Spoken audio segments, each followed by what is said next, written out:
Well, folks, it seems four-time MVP quarterbacks truly do come to those who wait. After months of tantalizing uncertainty, Aaron Rodgers has finally agreed to a one-year deal with the Pittsburgh Steelers. The team announced the news on Thursday, pending a physical, ending the saga and uniting the future Hall of Famer with a franchise desperately seeking a quarterback. This blockbuster news comes over 80 days since free agency began and 70 days after Rodgers, now 41, first visited the Steelers. Sources say Rodgers plans to fly to Pittsburgh today, Friday, to join the team before next week's mandatory minicamp. Apparently, the Steelers never wavered in their belief that Rodgers would eventually sign with them. Talk about faith. The deal sets up an absolutely juicy Week 1 showdown. Rodgers versus his former team, the New York Jets, who will host the Steelers in their season opener. Get your popcorn ready for that one. Rodgers had been linked to Pittsburgh all offseason, especially after the Steelers surprisingly let both Russell Wilson and Justin Fields walk.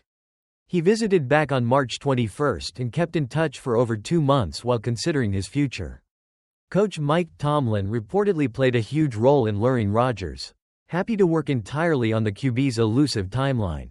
Rodgers himself addressed the situation on The Pat McAfee Show in April, stating, "I wasn't stringing anyone along. I wasn't holding anyone hostage." He added he was open to anything and attached to nothing, with personal life being a priority.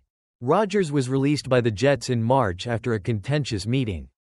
After 18 seasons and a Super Bowl with Green Bay, his first year with the Jets was cut short by a torn Achilles.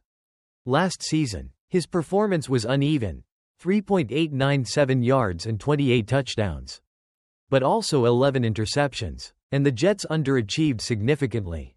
While the Steelers waited, Rodgers was out in California throwing with new Steelers receiver DK Metcalf, attending the Kentucky Derby, and even popping up at Mike concerts. It was at one of those concerts that he gave a strong hint, grinning, "No, I won't play for the Bears, but I believe there's a team that might play in Chicago for a road trip.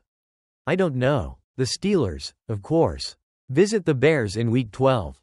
Rodgers also reportedly had an offer from the Giants and talked with the Vikings, but it was Pittsburgh all along. The news immediately boosted Pittsburgh's betting odds for the AFC North and making the playoffs. They even moved to 3-point favorites against the Jets in Week 1. Get ready for a wild ride, Steelers fans.